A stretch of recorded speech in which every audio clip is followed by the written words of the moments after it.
The summer heat shimmered across the plains like a living thing, distorting the distant mountains into wavering mirages as Olivia Sutton's wagon train made its slow, grinding progress west along the Oregon Trail. The year was 1869, and like countless others before her, Olivia had left behind everything she knew in pursuit of a new beginning in the untamed West. Her dark hair was pulled back in a practical braid, her once fine dress now dusty and worn from weeks of travel. At 22, she was traveling alone, having buried her parents in a cholera outbreak back in Missouri that had claimed half their original party. The wagon train moved steadily across the Nebraska Territory, a line of white canvas tops stretching like clouds across the golden prairie. Olivia kept to herself mostly, driving her own wagon with quiet determination. The trail boss, a gruff man named Murphy, had initially tried to convince her to turn back, claiming the journey was too harsh for a woman alone. She had proven him wrong day after day. Miss Sutton called one of the other travelers, a kindly woman named Mrs. Abernathy who had taken to checking on Olivia whenever they stopped. "We're making camp early today. There's a stream up ahead and the men want to rest the oxen." Olivia nodded gratefully. Her arms ached from holding the reins all day, and her skin felt tight from the relentless sun. "Thank you, Mrs. Abernathy. I'll bring water for your children once we've settled." As the wagons began to circle for the night, Olivia guided her team toward the designated spot. The ground here was uneven, with hidden rocks and prairie dog holes that could spell disaster for an unwary driver.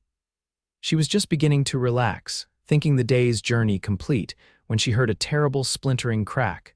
The wagon lurched violently to the left. Olivia was thrown from her seat, hitting the ground hard as the wagon tilted precariously.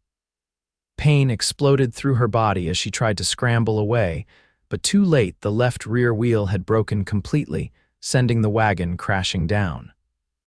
She screamed as white-hot agony shot through her left leg, trapped beneath the massive wooden wheel that had come completely off the axle. "Help!" she cried, panic rising in her throat as the full weight of the loaded wagon continued to settle onto her pinned limb. "Please, somebody help me." The pain was unbearable, spots dancing before her eyes as she fought to remain conscious. Around her, chaos erupted as people ran toward the accident. Through the haze of pain, she heard voices shouting, but they seemed to come from very far away. Then suddenly, there was a man kneeling beside her, his face intent with concern beneath the brim of a dusty cowboy hat. He was a stranger, not one of their wagon train. His clothes were trail-worn, his skin tanned from long days under the sun. But his eyes, a startling shade of green, were clear and focused entirely on her. "Don't move," he commanded, his voice low and steady. "I'm going to lift this wheel." Olivia could only nod, tears streaming down her face as the pain threatened to pull her under. She watched as the stranger positioned himself by the massive wheel, bracing his shoulders against the weight of the wagon.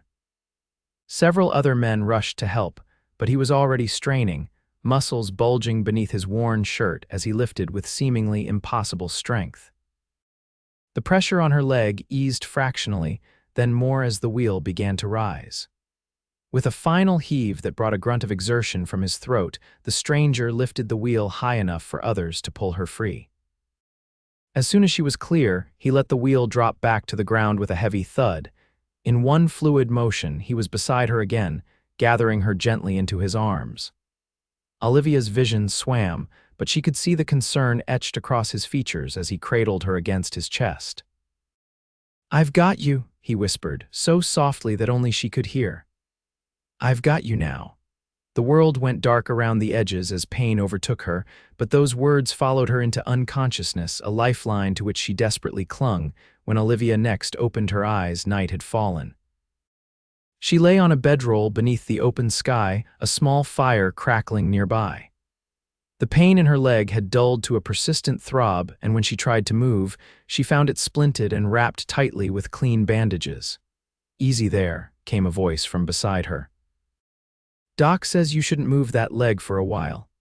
She turned to find the stranger sitting nearby, his hat resting on his knee. In the firelight, she could see him more clearly, strong jaw dusted with stubble, those remarkable green eyes watching her with careful attention. He was handsome in a rugged way, with lines at the corners of his eyes that spoke of squinting into many sunsets. "Who are you?" Olivia asked, her voice cracking with thirst. He reached for a canteen, helping her take a small sip before answering. "Name's Garrett Sloan. I was heading to meet this wagon train when I heard the commotion." "You're the scout Murphy was expecting?" she asked, recognizing the name their trail boss had mentioned days earlier. Garrett nodded. "That's right, hired to guide you folks through the mountains ahead." He studied her face. "And you must be Miss Sutton. Murphy told me about you, the woman traveling alone." Olivia managed a weak smile. "Olivia, and yes, that's me, the stubborn fool as he likes to call me." She tried to shift position and winced. "My wagon, broken axle."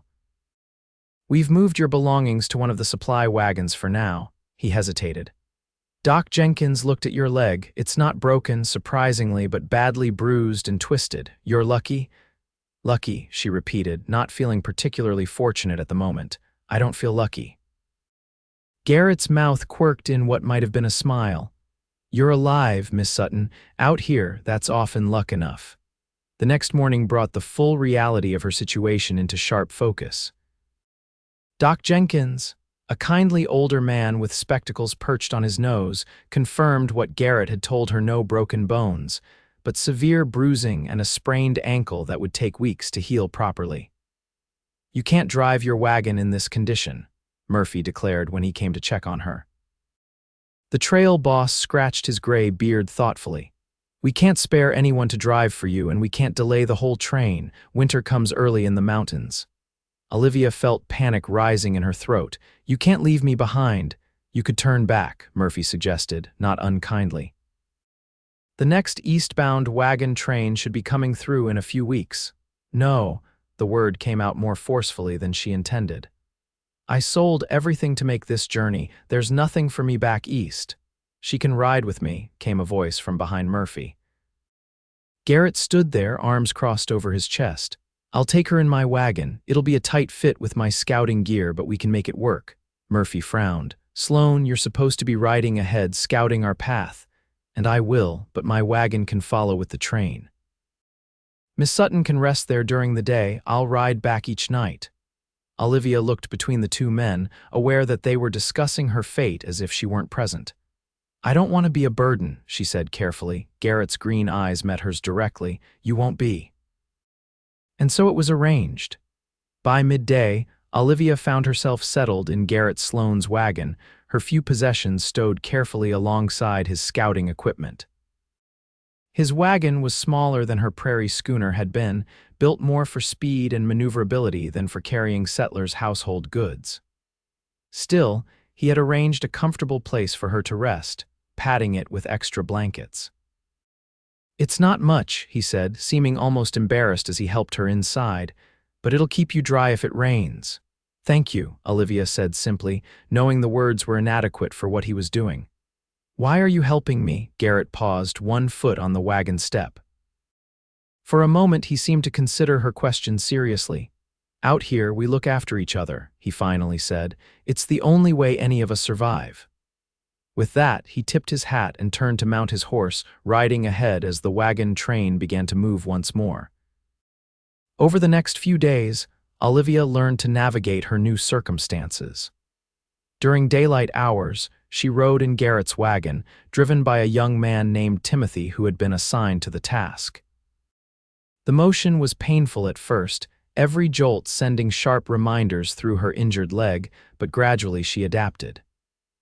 In the evenings, Garrett would return from his scouting, his horse often lathered with sweat from hard riding.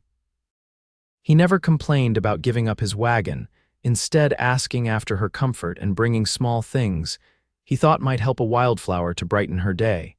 A particularly smooth stick that could serve as a walking aid when she was ready to try standing.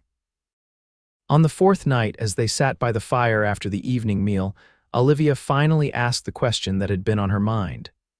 "Where are you from, Mr. Sloan? Originally, I mean." Garrett was cleaning his rifle, hands moving with practiced efficiency. He didn't look up as he answered. Virginia, long time ago now, you fought in the war, she asked carefully, noting the slight stiffening of his shoulders. Confederate cavalry, not something I'm particularly proud of anymore. His hands paused on the rifle. You, Pennsylvania, my father was a shopkeeper. He served in the Union Army, came home with a bullet in his shoulder that never stopped paining him. She hesitated. Is that why you came west? After the war, Garrett finally looked up, his expression unreadable in the firelight. Seemed like a good place for starting over. Less ghosts. He resumed cleaning his weapon. What about you? What brings a shopkeeper's daughter all the way out here alone? Olivia looked into the flames. My parents died last winter, influenza. The shop had to be sold to pay debts. She wrapped her arms around herself. My father's brother owns land in Oregon. He wrote that I could have a place there, maybe teach in the settlement school. That's a long way to travel on, maybe. It was better than the certainties waiting for me in Pennsylvania, she replied quietly. Garrett nodded, understanding in his eyes. Well, we should reach Fort Laramie in about 10 days. You'll be able to rest that leg properly there. And after that, she couldn't help asking, he set the rifle aside, finally complete with his task. After that, we keep going west, one day at a time. The wagon train pushed deeper into the Wyoming Territory, following the North Platte River through increasingly rugged country. Olivia's leg began to improve, and by the 8th day she could put weight on it briefly, though walking any distance remained impossible. Garrett fashioned her a crutch from a forked branch, wrapping the top with a strip of leather to cushion her arm. It's not fancy, he said as he presented it to her, but it should help you get around camp. Olivia took it gratefully, testing her weight against it. It's perfect, thank you. Each evening she found herself looking forward to Garrett's return. He would always check on her first, before even reporting to Murphy, bringing news of what lay ahead, or sometimes small treasures, a particularly interesting rock, once a hawk's feather. He spoke little about himself, deflecting personal questions with practiced ease, but Olivia began to piece together his story from the fragments he occasionally shared. He had been riding these trails for 5 years, scouting for wagon trains and army patrols. Before that, he'd tried his hand at cattle driving and bounty hunting. He never mentioned family or spoke of anyone waiting for him somewhere. Like her, he seemed alone in the world. One night, as a storm threatened on the horizon, Garrett returned later than usual. The wind was picking up, whipping at the canvas tops of the wagons as he dismounted near the fire where Olivia sat. Storm's coming, he said without preamble, dropping down beside her. Big one, we need to secure everything tight tonight. How far to Fort Laramie? She asked, noting the lines of fatigue on his face. 3 days, maybe 4 with this weather. He accepted the cup of coffee she offered, their fingers brushing briefly in the exchange. How's the leg today? Better. I walked all the way to the cooking fire and back without stopping. A smile softened his features. That's good, real good. The first fat drops of rain began to fall, hissing as they hit the fire. Around them, the camp erupted into activity as people rushed to secure belongings and shelter livestock. Come on, Garrett said, rising quickly. Let's get you into the wagon before this gets worse. He helped her up, supporting her weight easily as they made their way to his wagon. The rain was falling harder now, soaking through their clothes. By the time they reached the wagon, they were both drenched inside. It was dry but dark. Garrett lit a small lantern, illuminating the cramped space. You should change into something dry, he said, turning his back to give her privacy. I'll check on the horses and be back. Before she could respond, he was gone, back into the storm. Olivia changed quickly into her spare dress, wringing out her wet hair as best she could. Outside, the wind howled, rocking the wagon on its springs. Lightning flashed, briefly illuminating the interior through the canvas. When Garrett returned, he was even more soaked than before. Water ran in rivulets from his hat as he climbed inside. The animals are secured, he reported, removing his dripping hat. Murphy's doubled the watch tonight. This kind of weather can spook the livestock. Olivia handed him a blanket. You need to get dry too. He hesitated, clearly uncomfortable with the intimate confines of the wagon. I should probably sleep under one of the other wagons. Don't be ridiculous, she interrupted. You'll catch your death out there. This is your wagon, after all."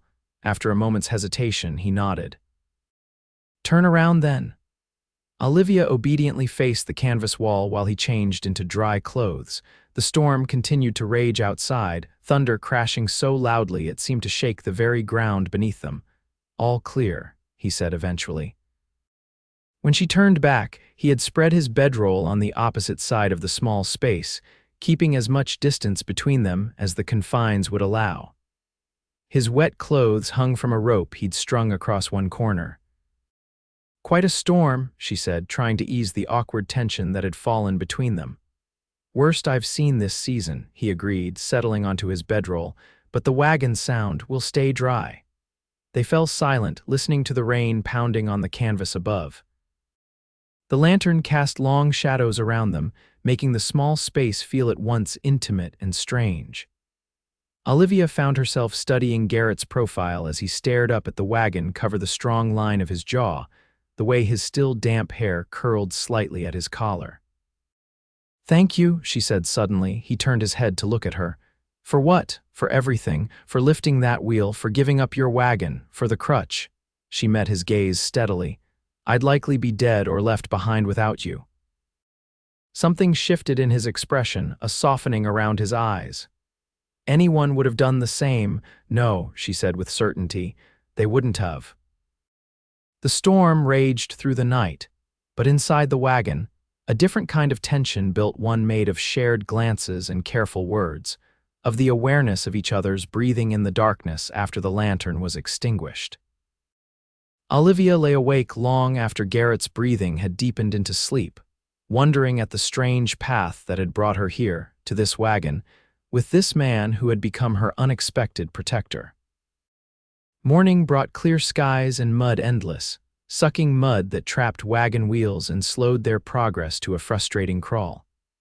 It took 3 more days to reach Fort Laramie, each mile fought for against the sodden trail.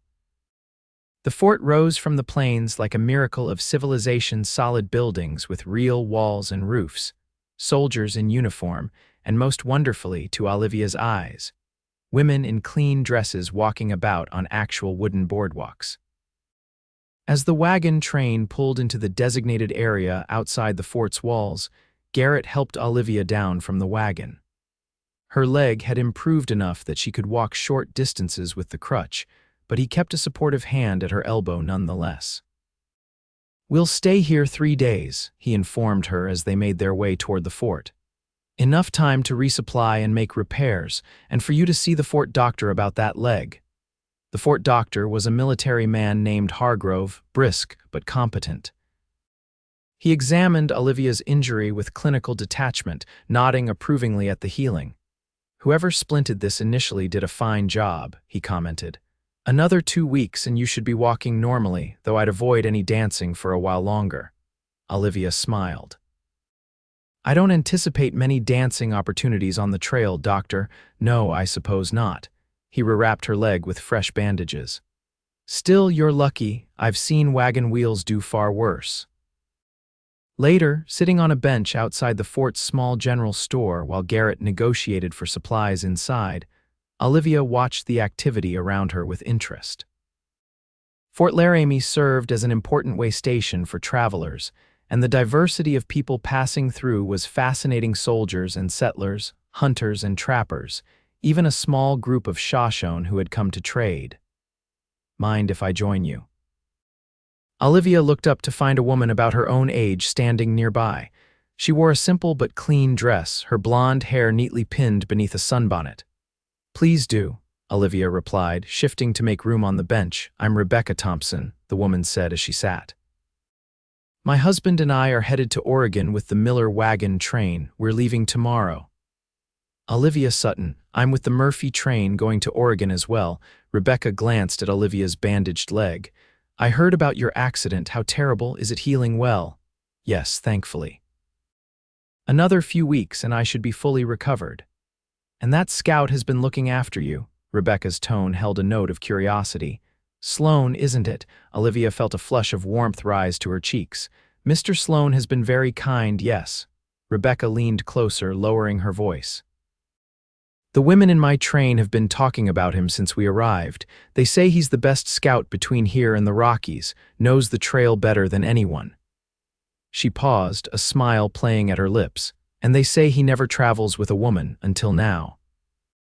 Before Olivia could formulate a response, the store door opened and Garrett emerged, his arms full of supplies. He nodded politely to Rebecca before turning to Olivia. "Got everything we need," he said, "and something for you." He shifted the packages to extract a small paper-wrapped bundle which he handed to her. Olivia opened it carefully to find a pair of sturdy leather gloves, much finer than her worn cotton ones. "For when you start driving again," he explained, looking almost embarrassed. The old ones were wearing through at the palms. "Thank you," she said softly, touched by his thoughtfulness. Rebecca watched this exchange with obvious interest. After Garrett excused himself to load the supplies, she turned to Olivia with raised eyebrows. "Not just any woman I see," she said with a knowing smile. "It's not like that," Olivia protested, though the words felt hollow even to her own ears. "He's simply being kind." Rebecca patted her hand. "Of course, men always buy gloves for women they're simply being kind to." She rose from the bench. "I should find my husband. Safe travels to Oregon, Olivia Sutton." As Rebecca walked away, Olivia found herself turning the gloves over in her hands, running her fingers along the supple leather. They were a practical gift, certainly, but they were also the first new things she'd received since leaving Pennsylvania. The fact that Garrett had noticed her worn gloves, had thought about her need for them in the future when she would drive again. It spoke of an attention that made her heart beat a little faster. That evening, the wagon train travelers gathered in the fort's courtyard where soldiers had built a large bonfire. Someone produced a fiddle, and soon music filled the night air. Couples began to dance, their shadows elongated by the firelight against the fort's walls. Olivia sat watching from a bench, her injured legs stretched out before her. Garrett appeared at her side, offering a tin cup. "Coffee?" he asked. "It's actually decent here, not the usual trail sludge." She accepted the cup gratefully. "Thank you for the gloves, they're perfect." He settled beside her, his own cup cradled between his hands. "Noticed yours were getting threadbare, trails hard on hands." They sat in companionable silence, watching the dancers. Olivia found her foot tapping in time to the lively tune, remembering dances from what seemed like another lifetime. "Do you miss it?" Garrett asked suddenly. "Dancing, I mean." She glanced at him, surprised by the question. "Sometimes, though I was never particularly good at it." "Hard to believe that," he said, his eyes reflecting the firelight as he looked at her. The music changed to a slower tune, and more couples joined the dancing. Olivia felt a pang of something like longing as she watched them circle the fire. "When your leg's fully healed," Garrett said, his voice low, "I'll dance with you if you want." The simple offer made her throat tighten unexpectedly. "I'd like that." Later, as they walked slowly back to the wagons, Garrett's hand steady at her elbow, Olivia found herself thinking about Rebecca's words. Not just any woman. Was there truth to that? Had something changed between them during these days of shared hardship? The next morning brought an unexpected complication. Murphy called a meeting of all the wagon train members, his expression grave. "We've had word from a military patrol," he announced. "There's been trouble ahead on our planned route. A band of raiders has been attacking small groups of travelers." Murmurs of concern spread through the gathered settlers. "The Army recommends we take the southern route," Murphy continued. "It's longer by about 2 weeks, but safer according to their reports." 2 weeks, someone objected. "That puts us crossing the mountains dangerously late in the season." Arguments broke out among the travelers, some advocating for the safer route, others unwilling to risk the delay. Garrett stood silent at the edge of the group, his face unreadable. When Murphy finally called for a vote, the result was split almost evenly. In the end, a compromise was reached. The wagon train would divide. Those willing to risk the more dangerous but direct route would continue as planned, while those preferring caution would take the southern detour. Olivia found Garrett by the horses afterward, checking their shoes with methodical care. "You've been quiet," she observed. "Which way do you think we should go?" He straightened, wiping his hands on a rag. The northern route is faster but riskier, the southern is safer but slower. He looked at her directly. Which matters more to you, time or safety? Olivia considered the question seriously. My uncle's expecting me before winter. If I'm delayed too long, she hesitated, but I don't want to put others at risk. Murphy's asked me to guide the northern group, Garrett said, his expression neutral. He's hiring another scout for the southern route.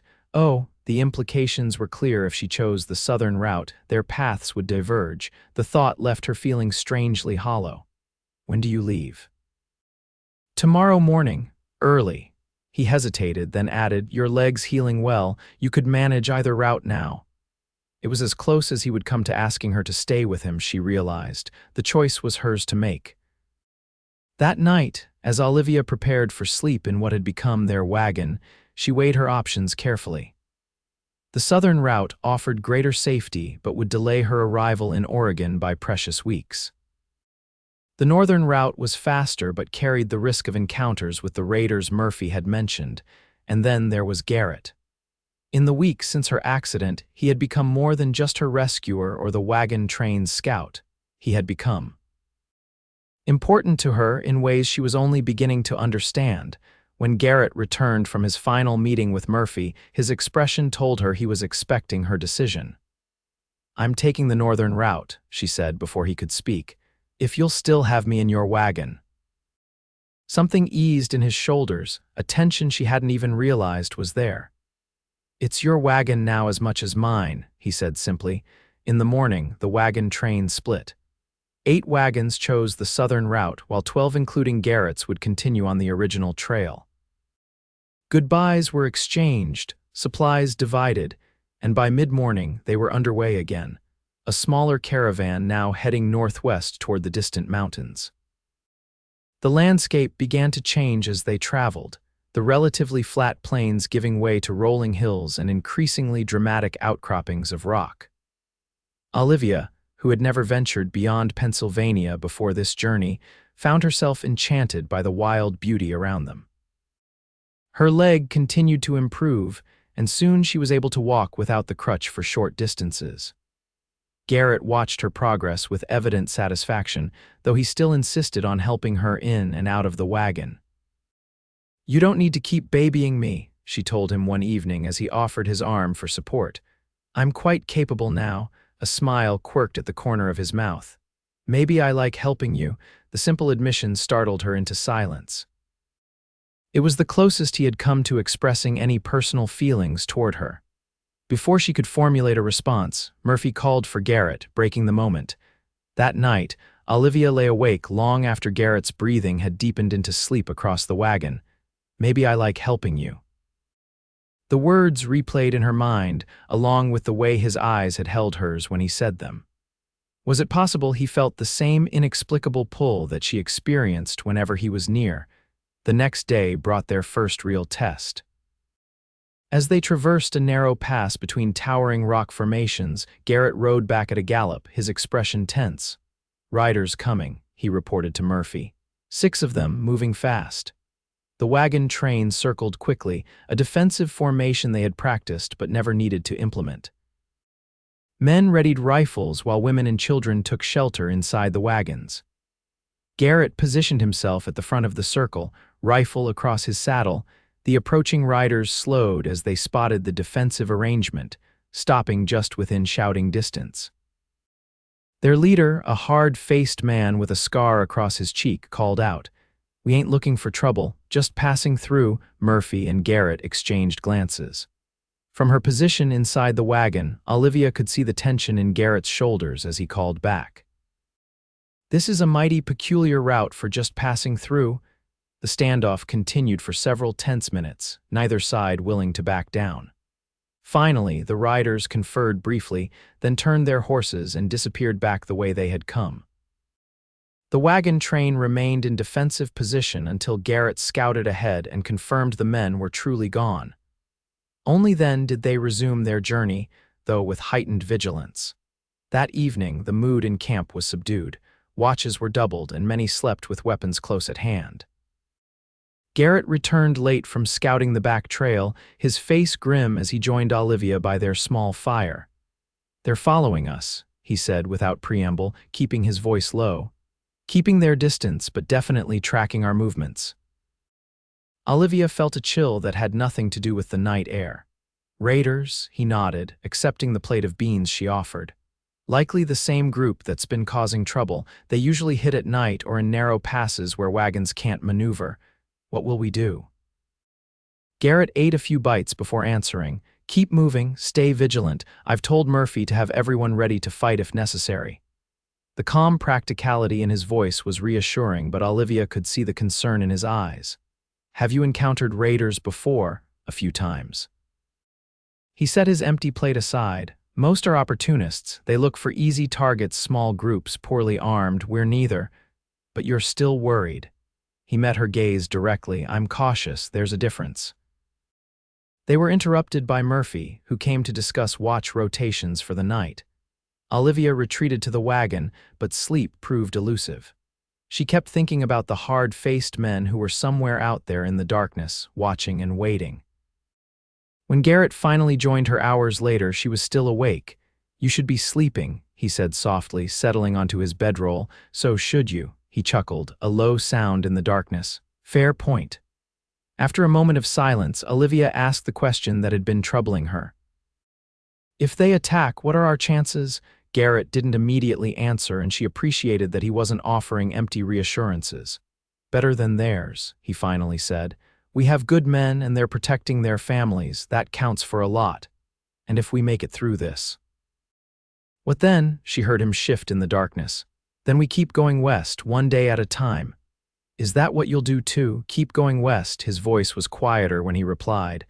"I've been thinking maybe it's time to stop moving, find somewhere to stay." The implication in his words hung in the air between them, unspoken but unmistakable. Olivia's heart beat faster as she considered how to respond. "Where would you stay?" she asked, hardly daring to breathe. "Depends," he said slowly, "on where I might be welcome." Olivia swallowed hard. "And if you were welcome in Oregon?" The silence stretched between them, filled with possibilities neither had dared voice until now. "Then Oregon might be worth considering," he finally said, his voice rough with emotion. The confession, tentative as it was, changed something between them. Though neither moved from their respective bedrolls, Olivia felt as if a vast distance had been crossed. In the darkness of the wagon, with danger potentially lurking outside, they had taken the first step toward acknowledging what had been building between them since the moment he lifted that wheel from her crushed leg. The next 3 days passed in tense vigilance. The raiders continued to shadow them, but made no move to attack. Garrett spent most of his time scouting, sometimes disappearing for hours before returning with reports of the raiders' positions. The constant strain began to tell on everyone, tempers flaring over small issues as nerves frayed. On the 4th day, they reached the Green River, a formidable obstacle that would need to be forded.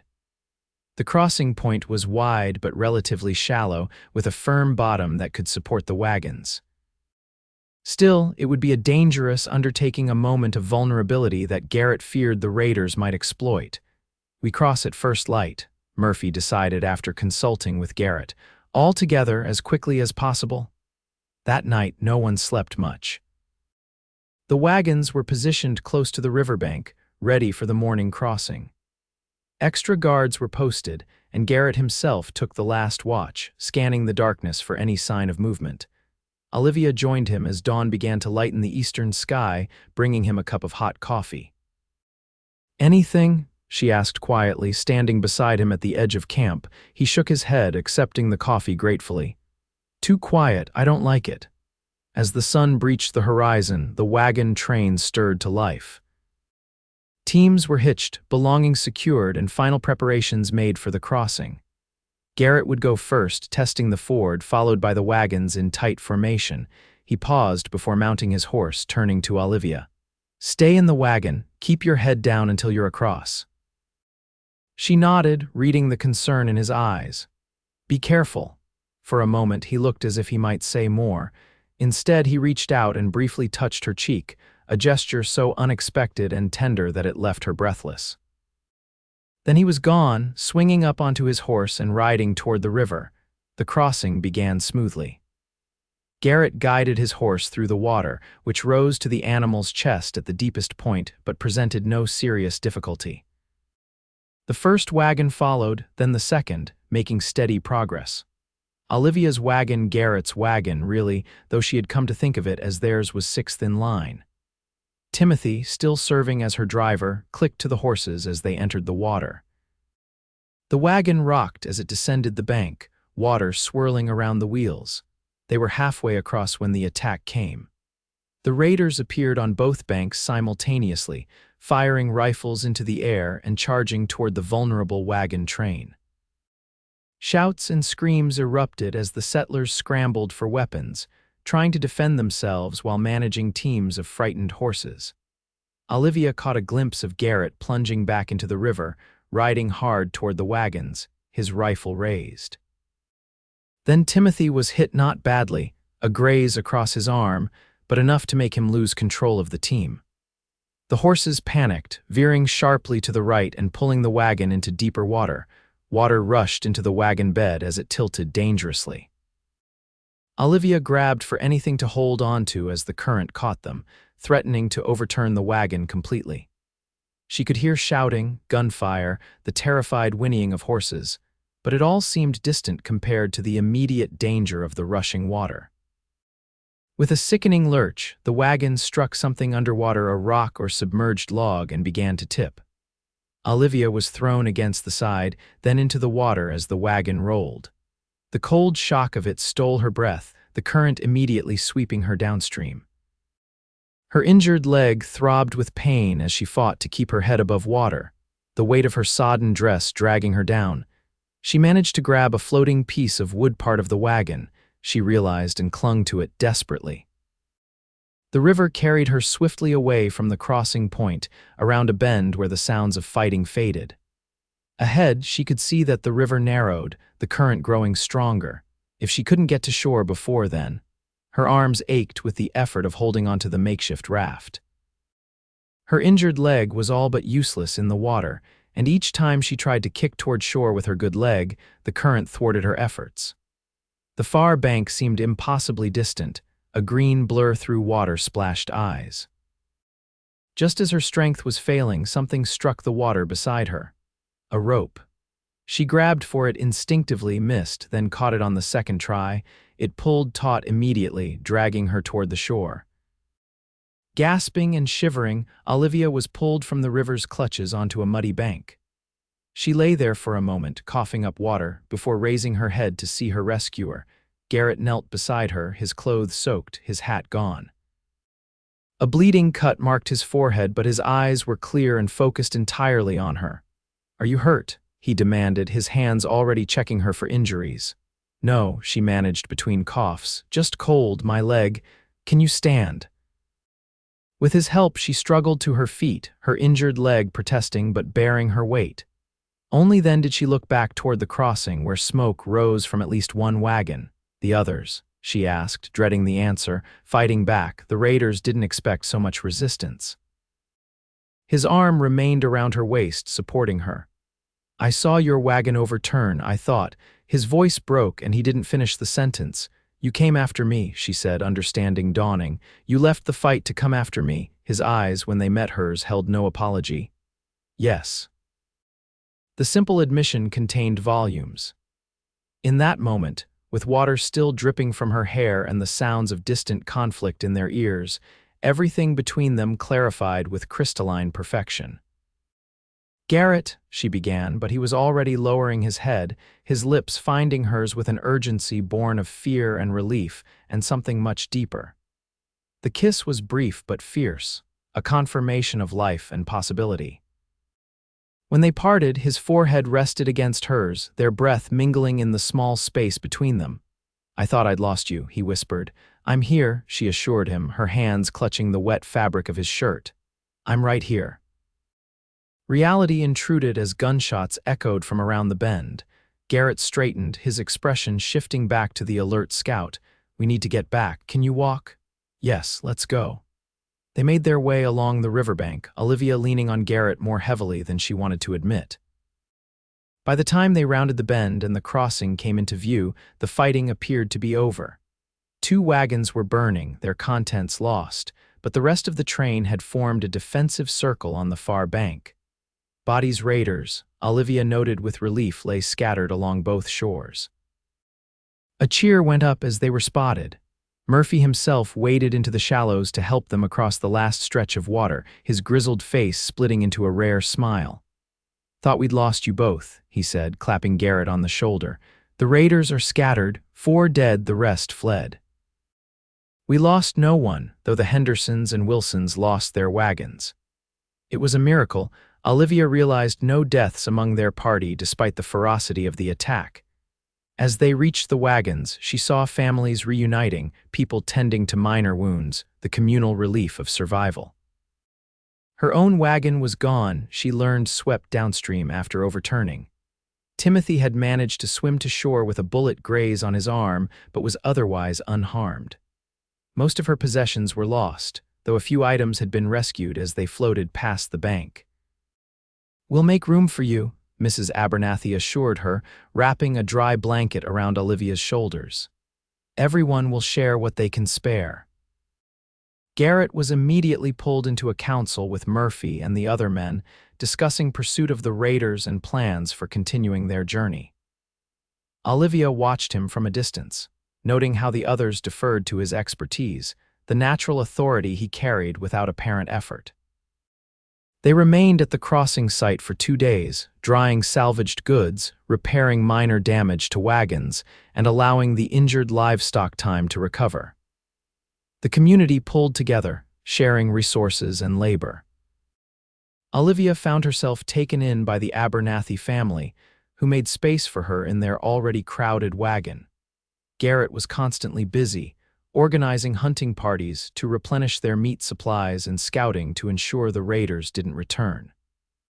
He and Olivia had little time alone, though his eyes sought hers whenever they were in the same vicinity, a silent communication that made her heart race. On the evening before they were to resume their journey, Garrett finally found her sitting alone by a small fire, mending one of the few dresses she had left. "How's the leg?" he asked, settling beside her. "Sore, but not badly injured again, thankfully." She set her sewing aside. "And your head?" He touched the cut on his forehead, now scabbed over. "Just a scratch." They sat in silence for a moment, the crackle of the fire filling the space between them. So much had happened since their last real conversation in the wagon, the attack, the river, that desperate kiss on the muddy bank. Neither seemed to know how to begin. "The Abernathys have been very kind," Olivia said finally. "Though their wagon is rather crowded," Garrett nodded, poking at the fire with a stick. "I've been sleeping under the stars, the weather's holding fair." Another silence fell. Olivia gathered her courage. "About what happened at the river, I meant it," he interrupted, his voice low but firm. "Everything I did, everything I said, I meant it all." Her heart seemed to skip a beat. "So did I." He looked at her then, the firelight catching the green of his eyes, turning them to emerald. "I don't have much to offer, Olivia. No land, no home, just what I carry with me." "I don't need much," she replied softly. "Your uncle in Oregon has never even met me," she finished for him. He offered a place out of family obligation, nothing more. Garrett's hand found hers in the darkness, his calloused fingers entwining with her smaller ones. "I can build a cabin, I've done it before, somewhere with good water and timber, maybe near one of the new settlements, but not too close." The image was so vivid she could almost see it, a sturdy cabin beside a stream, smoke rising from the chimney, a garden plot cleared in the rich soil. And Garrett, returning from hunting or working the land, his face lighting up when he saw her. "I'd like that," she whispered. "Very much." His smile was slow but transformative, erasing the worry lines around his eyes. "It won't be easy.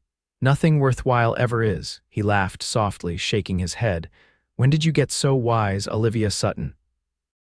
"Probably around the time a wagon wheel crushed my leg and a handsome cowboy lifted it off me," she replied with a smile of her own, his expression sobered. "I still see it in my dreams sometimes, you trapped there in pain if I'd been a few minutes later. But you weren't," she said firmly. "You were there exactly when I needed you most." He raised their joined hands, pressing a kiss to her knuckles. "And I plan to keep being there if you'll have me." "I will," she said simply. "I do. The rest of the journey to Oregon would not be easy."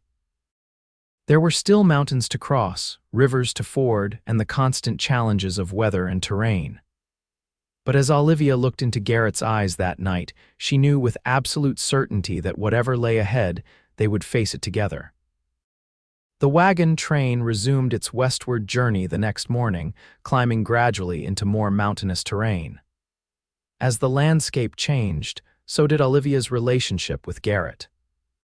No longer simply her rescuer or protector, he was now openly courting her, much to the knowing smiles of the other settlers. They still maintained propriety. Olivia continued to sleep in the Abernathy wagon while Garrett bedded down with the other single men, but during daylight hours, they were rarely apart. He taught her to shoot his rifle, insisting she know how to defend herself. She showed him how to mend tears in clothing, a skill he had never properly mastered despite years on the trail. In the evenings, they would sit together by the fire, sometimes talking late into the night about their hopes and plans. Garrett spoke of the land he hoped to claim in Oregon, a place with water and good timber, where they could build not just a cabin but eventually a proper home. "I've been saving," he confessed one night. 5 years of scouting wages. It's not a fortune, but enough for a start. "Land, tools, livestock. I have a little too," Olivia told him. "What my parents left after the debts, I was going to use it to establish myself as a teacher." He considered this thoughtfully. "You still could. The settlements need teachers once we're established." The fact that he so easily included her teaching ambitions in their shared future made her love him all the more. Unlike many men she had known, he didn't expect her to abandon her own dreams for his. As they approached the Blue Mountains, the last major obstacle before Oregon country, the weather turned colder. Nights brought frost, and everyone felt the pressure to cross the mountains before the first heavy snows. Murphy pushed them hard, covering as many miles each day as the oxen could manage. The terrain grew steeper, the trail narrowing as it wound through pine forests and rocky passes. Garrett rode ahead daily, returning with reports of the trail conditions and any potential dangers. One evening, as the first snowflakes began to fall, he returned to camp with news that caused immediate concern. "There's a washout ahead," he reported to the gathered travelers. "Recent rains have taken out part of the trail. It's passable, but only just and with care." "How bad?" Murphy asked, his weathered face creased with worry. "Narrow, room for one wagon at a time, and we'll need to double the teams for extra pulling power on the upslope." Garrett's eyes found Olivia in the crowd, a silent message passing between them. "I recommend we send the wagons through one by one, with men guiding the wheels on the cliffside." The crossing of the washout began at dawn the next day. The damaged section of trail was indeed precarious, a stretch where the outer edge had crumbled away, leaving barely enough width for a wagon to pass. Below, a steep ravine dropped hundreds of feet to a rock-strewn creek. Olivia watched anxiously as the first wagons made the crossing, men walking alongside with shoulders braced against the vehicles to prevent them from sliding toward the edge. The oxen strained against double yokes, their breath forming clouds in the cold mountain air. The Abernathy wagon with Olivia inside was seventh in line. As they approached the washout, Mr. Abernathy turned to her. "Stay inside and keep low," he instructed, "and pray if you're inclined to it." The wagon lurched forward onto the narrow stretch. Through a gap in the canvas, Olivia could see men walking alongside Garrett among them, his shoulder pressed against the wagon's side, muscles straining as he helped guide it along the treacherous path. Halfway across, disaster nearly struck. A section of the trail edge gave way beneath the right rear wheel, causing the wagon to tilt alarmingly toward the ravine. Olivia heard shouts of alarm, felt the wagon shudder as men threw their weight against it. For one terrible moment, she was certain they would go over. Then the wagon straightened, finding solid ground once more. The rest of the crossing passed in a blur of fear and relief, ending with the wagon safely on the far side of the washout. As Olivia emerged, shaking, from the wagon, she found Garrett waiting, his face drawn with concern. "Are you all right?" he asked, helping her down. She nodded, unable to speak for a moment. When she found her voice, she asked, "How many more?" "5 wagons left." He glanced back at the precarious crossing. "The trail's getting worse with each passage. The last few will be the most dangerous." He was right. The next 2 wagons made it across safely, but as the third began its crossing, more of the trail edge crumbled away. Men shouted warnings, rushing to support the tilting wagon. Somehow, through frantic effort, they managed to keep it from going over the edge. Murphy made a difficult decision. The last 2 wagons will have to unload, carry what you can across on foot, abandon the rest.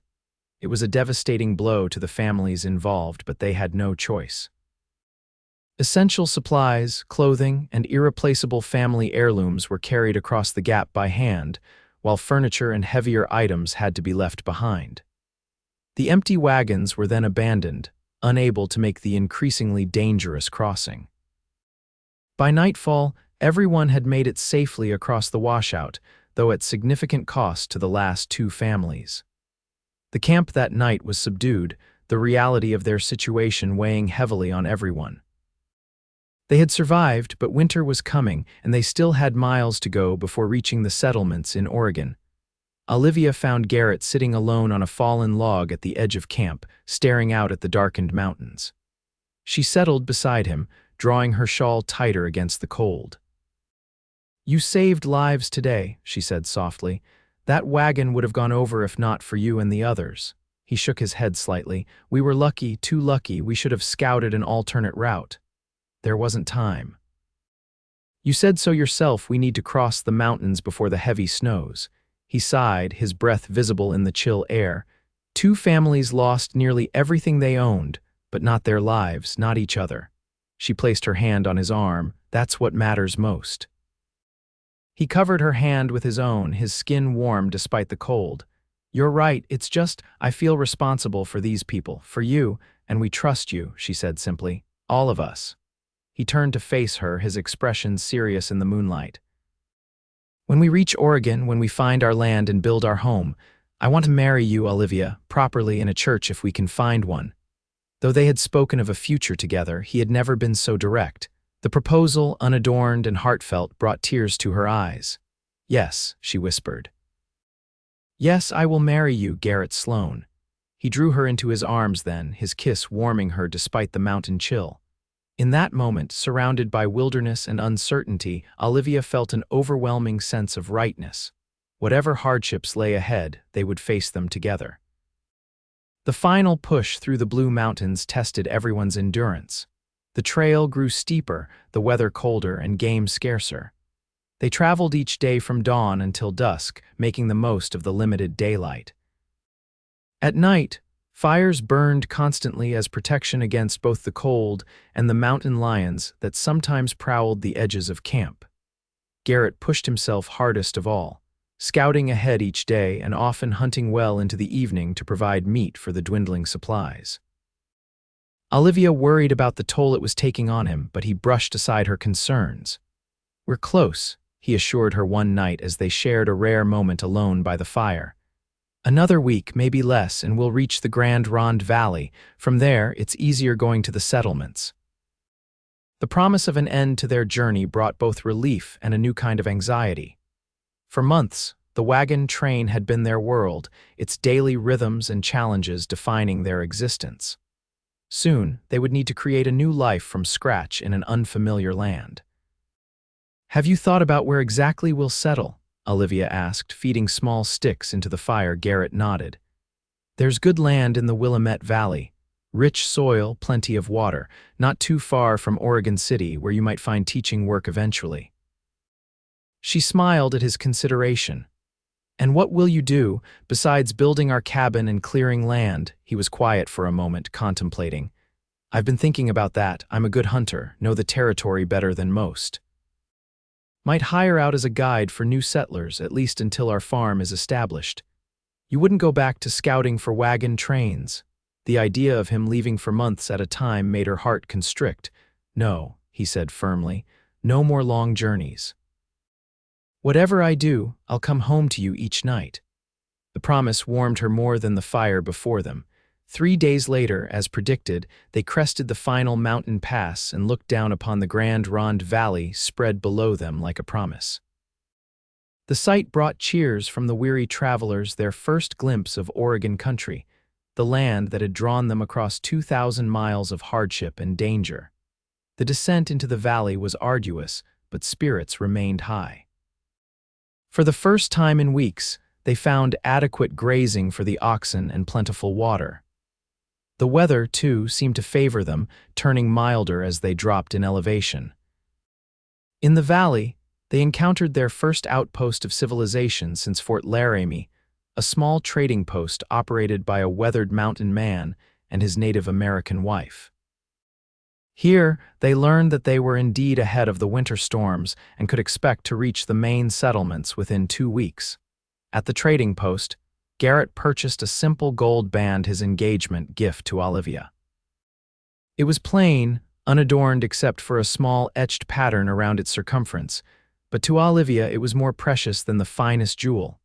"It's not much," he said as he slipped it onto her finger that evening, "but when we're settled, I'll get you a proper one." "This is perfect," she assured him, admiring how it caught the firelight. "I don't need anything fancier." With renewed determination, the wagon train pressed on toward their final destination. The landscape grew gentler, the forests giving way to rolling hills and meadows. Signs of established settlements began to appear: fenced fields, the occasional cabin, cleared roads rather than rough trails. On a bright October morning, they reached their journey's end, Oregon City, the largest settlement in the territory and the destination for most of the wagon train members. The town itself was modest by Eastern standards, a collection of wooden buildings along the Willamette River, with a mill, several shops, a school, and a small church. For people who had spent months seeing nothing but wilderness, it seemed like a metropolis. There were tearful reunions as some settlers found family members who had come west in previous years. Others immediately sought out the land office to register claims on available parcels. Garrett and Olivia spent their first day exploring the settlement, getting their bearings and making inquiries about available land. Garrett's experience and reputation as a scout opened doors, and by evening they had promising information about several parcels in the valley. "We should look at them tomorrow," he suggested as they shared a simple meal at the town's only eating establishment, before others claimed the best spots. Olivia agreed, though her thoughts were already turning to more immediate concerns. With the journey over, they would need to find temporary lodging until they could build their own home. The Abernathys had been generous, but she couldn't continue imposing on their cramped quarters. As if reading her thoughts, Garrett said, "I spoke with the preacher today. He says he can marry us whenever we're ready, no need to wait." Her heart skipped a beat. "Truly, so soon?" "Unless you want to wait," he added quickly. "I know women sometimes want time to prepare family present." "No," she said, reaching across the table to take his hand. "I don't want to wait. I have no family except you now." His fingers tightened around hers. "Sunday then, that gives us 3 days to find our land and make arrangements." "Sunday," she agreed, a joyful certainty filling her heart. The next morning, they set out on horseback to view the available parcels. Garrett had borrowed a gentle mare for Olivia, who had rarely ridden but managed well enough with his instruction. They rode south from Oregon City into the Willamette Valley, where rich farmland stretched between forested hills. The first parcel they viewed was promising good soil, a creek running through one corner, enough flat land for farming with timber on the hillside for building. The second was larger but farther from town, with less reliable water. The third, which they reached by midday, made Olivia catch her breath. It sat in a small valley of its own, protected by low hills on 3 sides. A clear stream ran through the center, widening into a small pond before continuing on. Mixed forest covered the eastern hillside, while the valley floor offered rich soil for farming. Most remarkably, a small cabin already stood near the pond, abandoned by previous settlers who had moved on, but sound in its basic structure. "It's perfect," Olivia whispered, turning to Garrett with shining eyes. "It's exactly what I imagined." He was smiling too, surveying the land with a practiced eye. The cabin needs work: new roof, proper floor, a real chimney instead of that stone stack, but it's a start. We wouldn't have to sleep in a tent through the winter. They explored further, finding a natural clearing that would make an excellent garden plot. Stands of timber perfect for expanding the cabin, and even a few apple trees gone wild but still producing fruit. This is it, Garrett decided, his arm around Olivia's waist as they stood on a small rise overlooking the property. This is our home. They rode back to Oregon City with lighter hearts, arriving at the land office just before it closed. The claim process was straightforward. The parcel was indeed available, and with Garrett's savings, they could secure it immediately. By sunset, they were the legal owners of 160 acres in the Willamette Valley. Word spread quickly through the small community that Garrett Sloan, the renowned scout, was settling down and getting married. Over the next 2 days, former travelers from their wagon train and local settlers came forward with offers of help and gifts. The Abernathys insisted on hosting a small celebration after the wedding. Murphy, who was continuing on to California after a brief rest, promised to stand as witness on Sunday morning. Olivia dressed in her best remaining dress, a blue cotton that Mrs. Abernathy had helped her launder and press. She had no veil, no flowers except a few late wildflowers that the Abernathy children had gathered. Her hair, grown long during the journey, was braided and coiled at the nape of her neck. Garrett waited for her at the small church, dressed in clothes borrowed from Mr. Abernathy, the first time she had seen him in anything other than his trail-worn buckskins and flannel shirts. He looked different, somehow both less and more himself, his hair slicked back with water, his face freshly shaven. The ceremony was brief but meaningful, the preacher's words resonating in the simple wooden structure. When Garrett repeated his vows, his voice was steady and sure. When he slipped the gold band onto her finger, now joined by a simple wedding band, his hands trembled slightly, betraying his emotion. "I now pronounce you man and wife," the preacher declared to the small gathering of well-wishers. "You may kiss your bride." Garrett's kiss was gentle but filled with promise. As they turned to face their friends, now officially husband and wife, Olivia felt a profound sense of completion. The journey that had begun in tragedy, orphaned, alone, her leg crushed beneath a wagon wheel, had led her to this moment, to this man, to a future brighter than any she could have imagined. The celebration afterward was modest but joyful. Food was shared, stories told, advice, both welcome and otherwise, offered to the newlyweds. As the afternoon waned, Garrett and Olivia thanked their friends and prepared to leave for their new home. They would spend their first night as husband and wife in their own cabin, despite its need for repairs. Murphy presented them with a final gift, a young milk cow purchased from a local farmer. "Every homestead needs one," he insisted gruffly, uncomfortable with sentimentality. "Consider it payment for all the times Sloan saved our skins on the trail."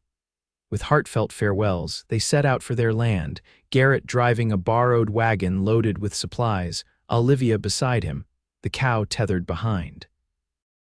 The journey took less than 2 hours, the trail already familiar from their previous visit. As they crested the final rise and their valley came into view, golden in the late afternoon light, Garrett stopped the wagon. He turned to Olivia, taking her hand in his. "Welcome home, Mrs. Sloan," he said softly. Tears pricked at her eyes as she squeezed his hand. "It's more than I ever dared hope for." He leaned over to kiss her, a man no longer constrained by propriety or the watchful eyes of the wagon train. When they parted, his eyes held a warmth that set her heart racing. "Let's go home," he said simply. The cabin was indeed primitive, a single room with a dirt floor, gaps in the walls that would need to be chinked before winter, and a roof that leaked in several places. But as Garrett carried her across the threshold, following tradition despite his usual practical nature, Olivia saw not what it was but what it would become. That first night, they spread their bedrolls on the packed earth floor, sharing their first meal as husband and wife by lantern light. Outside, an owl called from the forest edge, and the stream gurgled its constant song. Inside, they created their own beginning, learning each other with tenderness and growing passion as the night deepened around them. In the weeks that followed, they worked side by side to transform the cabin into a true home. Garrett cut pine boards for a proper floor and chinked the gaps in the log walls with a mixture of clay and grass. Olivia created curtains from fabric purchased in Oregon City and planted a small winter garden of hardy vegetables. Together, they built a stone fireplace that drew properly, no longer filling the cabin with smoke. As the first snow dusted the hills around their valley, they sat before their new fireplace, planning for spring. They would expand the cabin, adding a second room. They would plant a larger garden and perhaps acquire a few sheep for wool. Garrett had already made connections in Oregon City, arranging to guide several new settler families to available lands when the spring wagon trains arrived. "Are you happy?" he asked her that night, his arm around her shoulders as they watched the flames dance in the fireplace. "Is this enough?" "It's not much compared to what you might have had in Pennsylvania." Olivia turned to him, cradling his face between her palms. "It's everything," she said with absolute conviction. "You are everything." His smile was slow and sweet as he drew her closer. "Do you remember what I said when I lifted that wagon wheel off your leg? I've got you," she whispered, the memory vivid despite the pain of that moment. "I meant it then," he said, his voice rough with emotion, "and I mean it now, always." As winter settled over their small valley, Olivia and Garrett Sloan found in each other all the warmth they needed. The journey that had brought them together had been fraught with danger and hardship. But as they built their life together day by day, season by season, they recognized those challenges as the forge that had tempered their bond into something unbreakable. Years later, when their cabin had grown into a proper farmhouse, when children played along the stream where they had first claimed their land, Olivia would sometimes think back to that terrible moment when the wagon wheel had crushed her leg. What had seemed like disaster had been the beginning of everything good in her life. And sometimes, when Garrett took her in his arms after a long day's work, he would whisper those same words against her hair, "I've got you," a promise made and kept through all the seasons of their lives together.